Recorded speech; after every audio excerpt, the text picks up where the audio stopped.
Bonjour, c'est Gorky de la Team Bradva. On se retrouve pour le deuxième épisode qui normalement doit vous permettre de réaliser une partie d'Airsoft dans les meilleures conditions, mais on en parle juste après ça.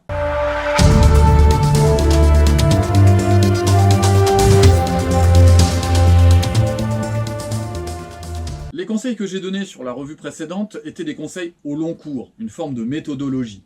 Là aujourd'hui, on va parler de juste avant et du pendant. Vraiment, on est autour, on est sur l'événement, d'accord? Pour que vous ayez un peu une idée de ce que nous, on met en place. Alors, dans le juste avant, bien sûr, il va y avoir le matin, mais il y a aussi la veille. Évidemment, lorsqu'on propose de la restauration le jour J, nous on parle de 4 quarts, de café, et puis de faire le feu, donc le feu de bois, le charbon de bois, etc. Évidemment, la veille, on aura les courses. Ça paraît rien, mais comme on n'est pas une entreprise et que ça repose sur le bénévolat, eh bien là, on va avoir d'un côté le feu, eh bien ce sont des courses qui sont réalisées par Nikolai, que je remercie bien sûr, et de l'autre côté, les courses alimentaires qui sont réalisées par Bonzi, notre trésorier, que je remercie lui aussi. Donc il y a ces petites courses à prévoir la veille si vous prévoyez de la restauration. Sur mon poste à moi, la veille, je sais déjà les gens qui se sont proposés, je connais à peu près les appétences des uns et des autres, les compétences des uns et des autres. Et si j'ai parlé d'une approche professionnelle la dernière fois, il ne faut pas oublier que ce sont des bénévoles qui viennent de manière volontaire et qui peuvent vous planter le matin ou qui peuvent avoir une galère ou qui veulent et qui peuvent ne plus avoir envie. Ça, c'est la valeur de l'engagement et tous ceux qui bossent dans l'associatif savent que eh bien, ça se travaille. On ne peut pas avoir des exigences vis-à-vis de bénévoles, il faut avoir des encouragements, il faut valoriser. Les jours d'avant, mais notamment la veille, moi je rappelle les différents postes, et on en parlera tout à l'heure, qui sont en besoin sur un terrain d'airsoft, et je fais une espèce d'appel d'offres, qui veut faire le chronique, qui va se retrouver à la guérite, qui va se retrouver sur le parking, qui va gérer l'état du terrain, qui va faire Marshall sur les premiers scénarios, etc. etc. Et j'essaye de voir qui veut faire quoi. D'accord ? À partir de là, je renvoie une petite checklist à chacun d'entre eux sur le matériel minimum. Le matériel minimum, bien sûr, tu es orga, tu es identifié en tant qu'orga. Brassard orga ou patch orga, gilet jaune et radio sur une fréquence qu'on détermine la veille. Ce qui fait que le lendemain matin, lorsque l'équipe d'encadrement est présente, il n'y a pas qui va faire quoi, où est-ce que je vais, qu'est-ce qui se passe. Tout le monde connaît son boulot, tout le monde peut y aller, et ça allège en fait le travail du responsable général. On peut dire tout ce qu'on veut, il n'y a pas de chef, ceci, cela. Quand il y a un président d'association, s'il y a un problème, c'est pour lui. Personne dira oui, j'assume avec toi. Devant la loi, il n'y a que le président de l'association qui devra assumer les choses. Sauf s'il y a un vol manifeste, des choses de ce type-là. Mais sinon, c'est lui qui est responsable de la mise en sécurité et de l'organisation. Une fois que la veille, vous avez fait effectivement la checklist, et je vous encourage vraiment à le faire pour que chacun sache ce qu'il a à faire le lendemain, eh bien, il va falloir aussi répéter à vos joueurs, à vos adhérents, si vous souhaitez que le lendemain ils jouent, qu'ils préparent, et nous c'est ce qu'on fait, tout ce qui est remplissage de chargeurs et préparation du matériel pour être capable de se mobiliser en tant que joueur extrêmement rapidement. Si on a besoin qu'ils interviennent en tant que PNJ, personnes non joueuses, ou parce qu'ils sont intégrés à un scénario, ou si on souhaite qu'ils fassent des tirs de fair play, on en parlera tout à l'heure, si on souhaite qu'ils intègrent l'une des deux équipes ou qu'ils fassent une équipe tiers pour équilibrer ou participer au scénario, il faut qu'ils puissent se projeter très très vite en étant disponibles à la fois en tant que joueur, mais aussi en tant qu'organisateur. Donc ça c'est pareil, vos adhérents et les gens qui vont se mobiliser devront se préparer en tant que joueurs à l'avance, et tout d'un coup vous ne devez pas avoir toute une partie de votre staff pour lesquels vous perdez la main parce qu'ils vont aller se préparer, mais il faut que je graille mes chargeurs, et puis j'ai ci et j'ai ça, et puis j'ai mon passage chronique, je suis en retard, il se passe... Voilà, donc ça, bien mettre en tête que si les gens doivent jouer, puisque là on a alterné, les gens ils faisaient Marshall, puis après ils jouaient, etc., etc. Donc attention, pas vous embourber dans ce genre de choses, parce que ça peut arriver extrêmement vite. On va être maintenant sur le juste avant. On est sur le matin même, on est avant la partie. Je vais vous donner un exemple, il va y avoir 3 postes qui vont être sous pression. Le premier poste, ça va être le poste par exemple du trésorier qui va devoir faire 80 cafés le matin avec son petit bol à café. Le coup d'avant, on s'était réparti entre lui et moi. Celui-ci, là, du 14 mars, il s'est débrouillé tout seul et ça a été très compliqué. Donc le poste du trésorier, lui, il a en charge de dupliquer les règlements intérieurs, de avoir la fiche chronie ou la fiche des gens qui vont venir, là, des joueurs, la plus à jour possible. Il va ramener, en ce qui le concerne, une partie des items électroniques, puisque c'est un petit peu, voilà, lui, il aime bien l'électrotechnique, l'électronique, et donc il va faire en sorte que ce soit efficace, opérationnel. C'est lui qui va être le mieux formé sur les items électroniques. On a des mallettes électroniques, je les ai pas là, et sur les tas d'items, etc. Mais bon, je pourrais vous mettre des petites photos si vous voulez. Et puis, il va amener tout ce qui est produits de restauration, et il va y avoir aussi tout ce qui est matériel de protection pour la location. D'accord ? Donc lui, il va avoir tout un tas d'items à préparer comme ça, plus bien sûr se présenter avec son téléphone et le logiciel de billetterie web qui va lui permettre de flasher les QR codes des joueurs à l'entrée. Il va avoir aussi à préparer sa trésorerie, un fonds de caisse pour rendre la monnaie, s'il y a des joueurs qui viennent payer le matin même, son stylo, etc. Donc il doit préparer le poste de Gerrit, on en parlera tout à l'heure. Deuxième poste qui est compliqué, sur lequel il y a un cahier des charges et une checklist considérable, ça va être le chrony. Le chrony, effectivement, on va avoir Nikolai qui va prévoir un chrony, comme celui-ci. Voilà. Un chrony qui va être sur pied ou pas sur pied. Celui-ci est sur pied. Il va devoir effectivement prévoir qu'il n'y ait pas le moindre incident. Donc lui, il prévoit 2 chronies. Du scotch pour fonctionner avec le chrony. Alors vous avez vu, hein, vous faites différentes parties. Moi j'aime bien qu'il y ait du scotch sur toutes les répliques. Qu'il n'y ait pas des répliques où si elle est à 350 fps, alors il n'y a pas de scotch parce qu'on économise le scotch. Après on ne sait plus si les gens sont passés, pas passés. Là au moins si tout le monde a du scotch, ça permet de faire l'appel des joueurs. Et quand ils sont sur le briefing, si tu n'as pas de scotch, pourquoi tu n'as pas de scotch, qu'est-ce que tu fais? Des fois, ils ont 2 répliques, ils en passent qu'une, puis la deuxième, ils la sortent après, elle n'a pas de scotch, et vous le voyez tout de suite. Alors bien sûr, s'ils sont vicelards, ils peuvent retirer le scotch de l'une, remettre sur l'autre. Bon, normalement, il n'y a pas trop ce genre de truc. Des piles, pour remplacer s'il y a un souci avec le chrony, parce qu'il n'y a pas d'indicateur de charge forcément sur les chronies, des billes à la 0,20, je ne sais pas combien de chargeurs de différentes formes pour pouvoir intervenir, des bibi-loaders.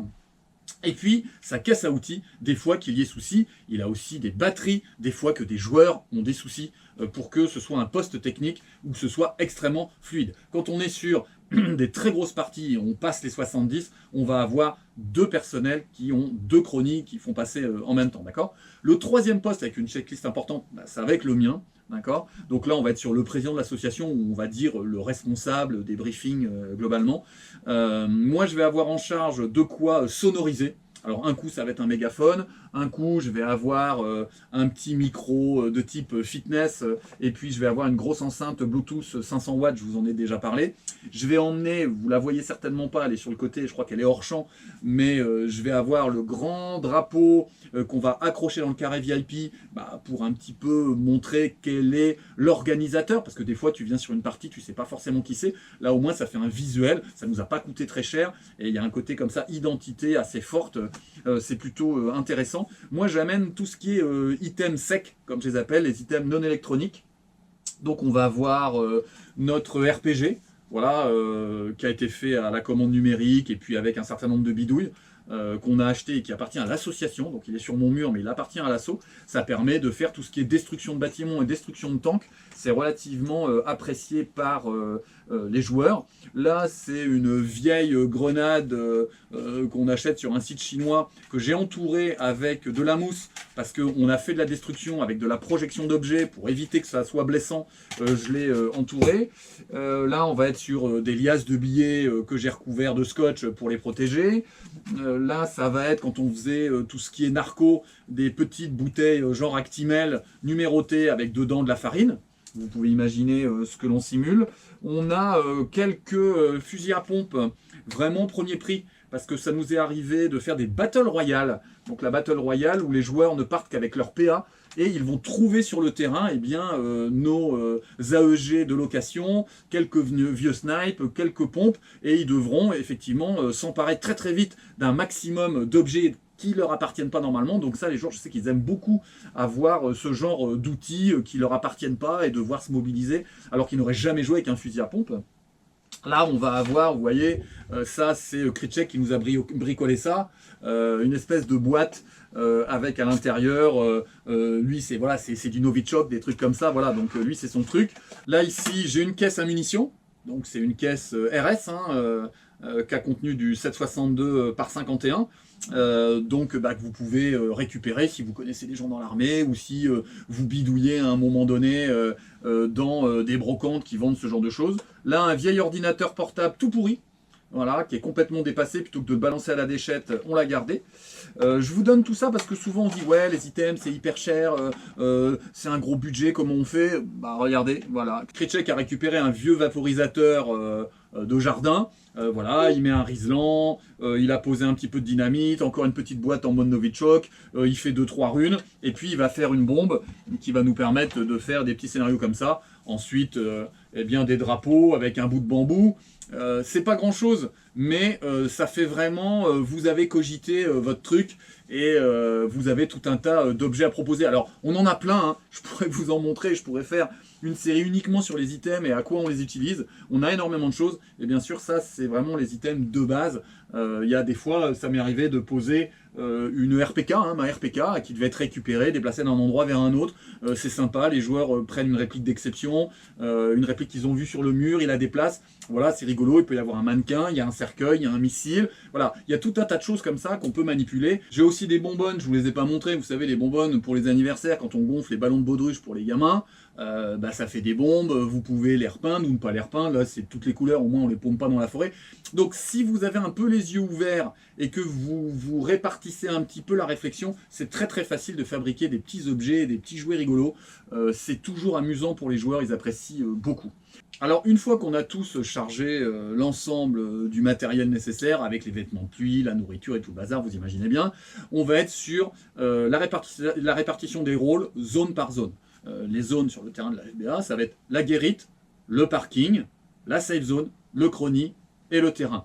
Les compétences vont devoir se répartir sur l'ensemble des choses. Bien sûr, le temps chaud quand on arrive, ça va être la guérite, avec le contrôle de l'entrée des joueurs, le stationnement, quand on perd la main, qu'il y a 70 véhicules qui arrivent, on est fichu, d'accord? Donc on arrive très tôt, tout le monde sait le travail qu'il a à réaliser, et on est tout de suite, et si des gens sont arrivés avant nous, on est tout de suite sur l'appel de notre équipe, savoir qui est présent, et tout de suite se répartir les rôles, d'accord? Première chose qu'on met en place, c'est la guérite, le parking. À partir du moment où la guérite et le parking sont cadrés, le reste, ça peut être du tout venant. Sur la guérite, on va avoir le trésorier, qui va de manière abritée, checker et faire l'appel des différents joueurs, et constituer progressivement la constitution de la partie, puisqu'on saura combien de personnes seront effectivement présentes.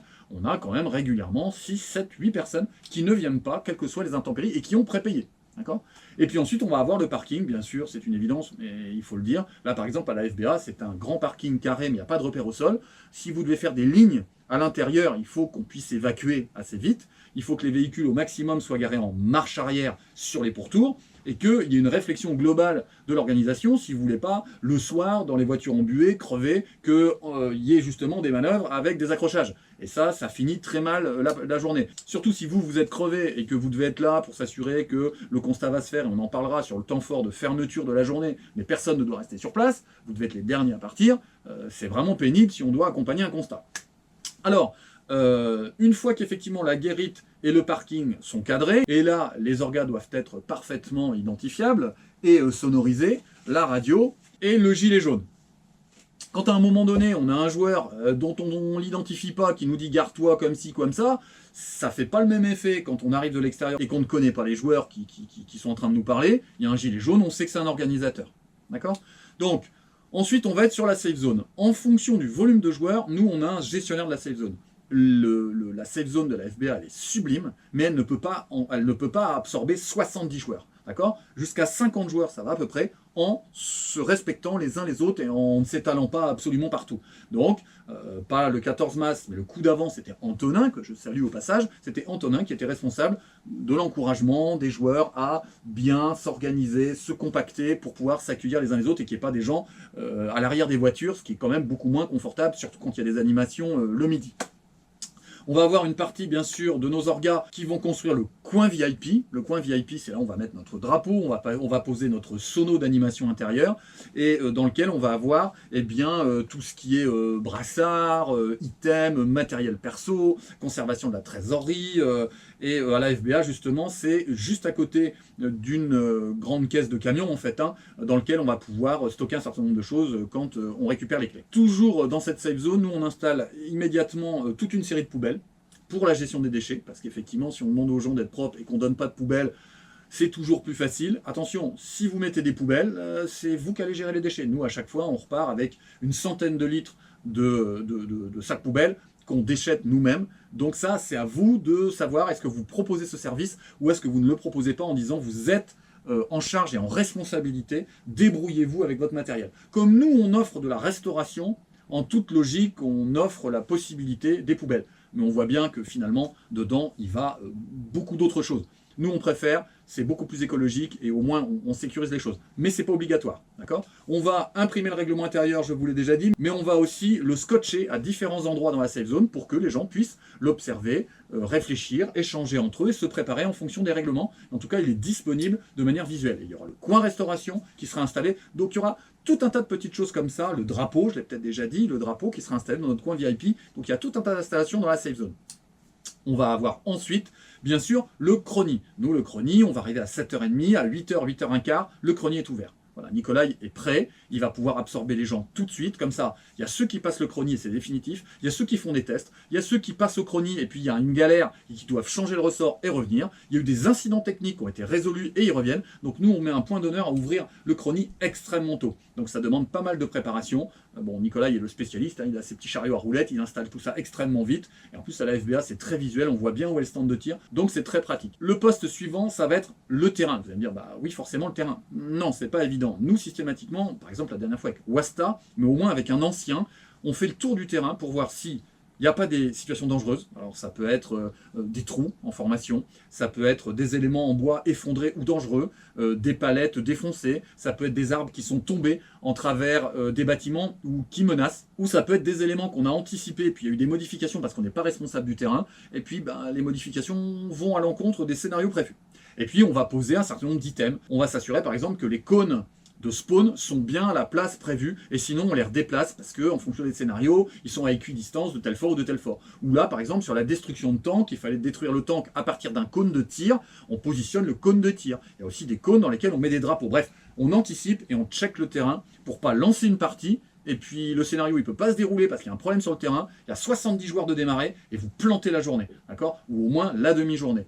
Donc nous on check le terrain avec Wasta. Une fois que c'est fait, on a fait le plus dur de la préparation de la partie. Ensuite, on va avoir une série de temps forts. Et ensuite, j'arriverai à la fin de cette revue, je vous rassure. Le premier temps fort, ça a l'air de rien, hein, mais c'est la sortie de safe zone et le fait de commencer à l'heure annoncée. Il y a une partie de vos joueurs qui vont vouloir commencer à 9h30 ou 9h. Il y a une partie pour lesquelles 10h30, ce serait bien, et voire 11h. Et vous avez annoncé 10h. Nous, on commence à 10h. Briefing, 10h. Eh bien, c'est pas facile. Donc, il ne faut pas hésiter, à partir de 9h30, de dire attention, dans 30 minutes, on va faire le briefing, allez, on sort, dès que vous êtes prêts, on sort, on sort, on sort. Et c'est toujours difficile de faire sortir la safe zone. Pourquoi? Parce que c'est pas compétition, parce que c'est pas sport, c'est loisir, on a envie de discuter, de manger, on a envie de prendre un petit café, de retrouver les potes, de raconter, de montrer ses répliques, etc. Donc, il faut avoir une forme d'autorité, mais il faut encourager, il ne faut pas brutaliser les gens. On est encore une fois, on est là pour se détendre. Donc la sortie de safe zone, c'est le premier temps fort. Est-ce que vous êtes capable de faire sortir 60, 70, 80 personnes de la safe zone? La deuxième chose, ça va être le briefing de sécurité. Le briefing de sécurité, ça va être ce moment où vous devez montrer à la fois de l'autorité, de la bienveillance et de la clarté pour que chacun sache en fait quelles sont les limites de l'amusement. Ça m'amuse jusqu'au moment où toi ça t'amuse pas, donc ça amuse plus personne. Il faut que les consignes soient claires, précises, pas la peine de faire des blagues pendant 3 heures, parce qu'il y en a qui ont déjà entendu le briefing 25 fois quand on aura le bol. Donc, précision, concision, audition. Donc, je vous ai parlé de sonorisation, n'hésitez pas. Soit vous avez une voix extrêmement puissante, mais sur 80 personnes, c'est toujours compliqué, soit vous vous sonorisez. N'hésitez pas à vous sonoriser. Ensuite, troisième temps fort, le premier scénario. Et ce premier scénario, il va pouvoir se décrire qu'à partir du moment où vous aurez réparti, on va dire, les rouges et les bleus de chaque côté. Mais là aussi, c'est pas évident. Moi, j'ai tendance à dire, quels sont les teams constitués? Où sont les snipers? Quelles sont les batteuses? Et éviter d'avoir d'un côté uniquement des débutants qui débarquent et qui sont en jogging et ils sont tout en noir en pleine forêt et ils vont se balader, on va les tirer comme des pigeons. De l'autre côté, des teams constitués hyper custom, ou d'un côté, on va avoir 6 snipers et 0 en face. Il faut quand même accompagner les joueurs pour essayer d'équilibrer les deux couleurs. très souvent, on a une couleur qui l'emporte sur l'autre, et je répète, c'est pas une compète, on est censé tous s'éclater. Donc c'est aussi notre responsabilité d'essayer d'équilibrer les choses, d'accord? Une fois que vous avez réussi à répartir les gens, le premier scénario, il est fondamental. Simple, peu exigeant physiquement, peu exigeant en termes de repères sur le terrain, peu exigeant en termes de règles, d'engagement, de spawn et de réussite. Ça doit être simple, d'accord? Sinon, on va être sur la charge mentale et tout le monde va s'exciter, ça ne sera pas possible. Ça, c'est le troisième temps fort. Quatrième temps fort, ça va être le premier encadrement de partie. Le premier moment où les joueurs vont s'amuser, vont s'engager et tout va être important. Est-ce que vous déclenchez de manière synchronisée ou est-ce qu'ils ont l'impression que les autres sont partis avant nous? Comment vous sifflez, d'accord? Donc moi j'utilise un coup de sifflet et une radio. Donc je vais être à côté d'une des deux équipes, je vais avoir l'un de mes gars en radio de l'autre côté, je m'assure qu'il m'entend bien et je siffle très fort, normalement il m'entend des deux côtés, et en plus je siffle dans la radio pour être sûr que tout le monde, et ensuite je demande à accusé de réception que c'est bien parti. Donc vraiment j'ai ce souci que ça parte en même temps. Ensuite, il faut mettre une certaine pression sur la ou les premières parties. Il va falloir annoncer pendant le briefing que vous allez faire des chronies volants. Pour ceux qui ont tendance à passer aux chronies en appuyant un petit peu sur les joints. Ok ? Si on voit effectivement un orga se balader avec le chrony et que ça parle parmi les joueurs, déjà ce truc-là, dans la tête des joueurs, ça va se mettre un peu au carré. Ensuite, je vous encourage à faire des tirs de fair play, mais des tirs de fair play intelligents. Si le gars il a fait une super progression et qu'il est derrière les lignes, allez pas le sortir. Okay. Ensuite, si vous sortez quelqu'un et qu'il est loin de son spawn, ou même s'il n'est pas loin de son spawn, immédiatement intervenez en disant « c'est bon, remets-toi en jeu, c'était un tir de fair play ». Moi, ça m'est déjà arrivé de prendre une bille, je me déclare, je repars au spawn, et ensuite, j'ai leur gars qui me dit « ah bah c'est bien, machin, j'ai vu que tu réagissais bien, mais pourquoi tu m'as laissé repartir au spawn?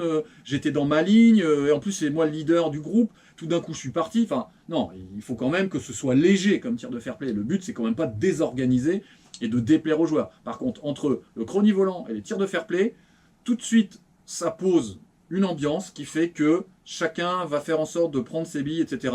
N'hésitez pas à faire des tirs de fair play. D'où l'importance d'avoir un certain nombre de joueurs sur le terrain pour pouvoir faire un maximum de tirs de fair play sur les 2 ou 3 premières parties. Cinquième temps fort, les retours en safe. Vous devez absolument contrôler que les joueurs déchambrent leur fusil d'assaut. Ok, à la rigueur, si les PA sont au holster et que les chargeurs sont sortis, bon, soit, d'accord, puisque l'énergie est, on va dire, séparée de l'objet. Mais sur tout ce qui est AEG, vous ne savez pas ce qu'ils ont en main. Les chargeurs, on tire à vide s'il vous plaît. Les chargeurs, on tire en l'air s'il vous plaît. Retirez vos chargeurs. Personne ne rentre en safe. Nous, il y a quelqu'un qui est posté à l'entrée et qui dit « les chargeurs, vous tirez en l'air, les chargeurs, videz vos AEG, videz vos AEG », absolument déterminant, d'accord? Ça va très très vite qu'à un moment donné, on a un petit tir en safe, et surtout qu'avec les queues de détente rapides là, et nos petits MOSFET, ça part extrêmement vite. En plus, il peut y avoir un petit faux contact ou quoi que ce soit, puis bon, il y a un mec qui se crève un œil, et puis alors là, vous ne pourrez pas expliquer que vous n'êtes pas responsable ou que je ne sais pas trop quoi, ça va être la catastrophe. Sixième temps fort, et le repas du midi. Le repas du midi, régulièrement, j'ai observé que c'était un problème. Pourquoi? Parce qu'on a des joueurs qui vont quitter le terrain, qui vont partir se projeter à l'extérieur, manger, okay, qui reviennent en retard, ça handicape le retour sur le terrain, ça pose souci sur les équilibres de la première partie de l'après-midi. Donc, première partie de l'après-midi, je vous encourage à faire une partie pas trop scénarisée ou pas trop en lien avec les autres, parce que souvent, on a une légère perte d'effectifs avant de regonfler sur la seconde partie, puis de reperdre sur la dernière où les gens sont crevés. Le repas du midi, stratégiquement, si vous faites une petite animation, s'il y a une petite information, ou si à un moment donné, vous faites des petites interviews, s'il y a un youtubeur parmi vous, et puis vous faites une petite vidéo, c'était notre idée sur l'airsoft et vous, ou si vous faites une tombola, c'est pas forcément grand chose à organiser, ça vous permet de capter les joueurs et de les garder dans la safe zone. C'est ce qu'on a fait la dernière fois le 14 mars et ça a super bien marché. Septième et dernier temps fort, la fermeture. Sur la fermeture, récupération des poubelles, nettoyage de la safe zone, extinction des feux. On ne part pas avec des feux de barbecue ou des feux ouverts qui ne sont pas sous contrôle, surtout quand on est dans les espaces forestiers, mais dans tous les cas, un feu totalement éteint. Ensuite, on va avoir le départ des joueurs. Vous devez, vous les membres de l'association, fermer et être le dernier véhicule et la dernière personne à quitter le terrain. Vous ne pouvez absolument pas vous rater sur la question. Dernière chose, on va avoir la récupération de tous les objets prêtés. Les objets qui ont été loués et bien sûr tout ce qui est brassards. Alors nous, voilà, on essaye de récupérer les brassards systématiquement, de les compter et compagnie. S'il nous en manque régulièrement, vous pouvez aussi les troquer contre des cartes d'identité. Ça se fait sur certains terrains. Mais bon, c'est toujours astreignant. Et puis, il ne faut pas se faire voler les cartes d'identité, il ne faut pas les détériorer, il faut en prendre soin. Quand la personne veut partir, il faut être disponible, il ne faut pas les perdre. Donc voilà. Mais ça se fait sur certains terrains et ça pose aucun souci. Mais souvent, ça va être des terrains avec des magasins et donc c'est plutôt carré. Faites attention parce que ça peut coûter assez vite une petite somme. Nous, on essaie d'avoir 80 brassards à nous. Jusqu'à maintenant, on les emprunte sur les terrains que l'on loue. Mais c'est un petit budget. Voilà, écoutez, je pense avoir fait à peu près le tour de la façon dont nous on travaille sur ce genre d'événement. Sur l'après, on essaye de prendre quelques photos et de les mettre sur nos réseaux pour donner envie, pour envoyer un petit peu aux joueurs l'ambiance qu'il peut y avoir à cette occasion. La prochaine fois qu'on organisera, eh bien, Kamarov, qui est l'un de nos joueurs, prendra du temps pour faire une couverture globale de notre façon de jouer, de l'espace, du terrain, de l'ambiance et compagnie, du briefing, etc. Pour que vous ayez un visuel qui correspond un peu à ce que je viens de vous expliquer. Comme ça vous donne un petit peu l'idée de ce que ça peut donner. Voilà, écoutez, le printemps s'installe, il fait de plus en plus beau, les GBBR vont fonctionner de mieux en mieux, les GBB aussi, même les GBB russes, parce qu'on est quand même assez mal dotés, et donc le plaisir va aller en augmentation, et j'espère qu'on va être de nouveau très nombreux sur les terrains. Je regrette que le 14 mars, eh bien, il n'y avait qu'une femme qui était présente lors de cette partie. C'est bien dommage parce que, je le redis, le personnel féminin, comme ils ont l'habitude de se décrire, a toute sa place sur le terrain, que ce soit par son efficacité ou son engagement ou ses qualités techniques. Donc n'hésitez pas, mesdames, à pratiquer ce loisir. Je répète que c'est un loisir de gentleman, pratiqué par des gentlemen. On se revoit très bientôt, on n'a pas encore fixé de date du moment où on va jouer au niveau de la Bradva. Si on réorganise, on vous fera signe sur le Facebook, ce sera certainement encore le cas d'ici la fin de l'année. Sinon, on se retrouvera, puisqu'on a un certain nombre à participer à l'orga de la TAT en juin, il me semble. Donc, ceux qui veulent nous voir et jouer avec ou contre nous, on joue camo à cette occasion.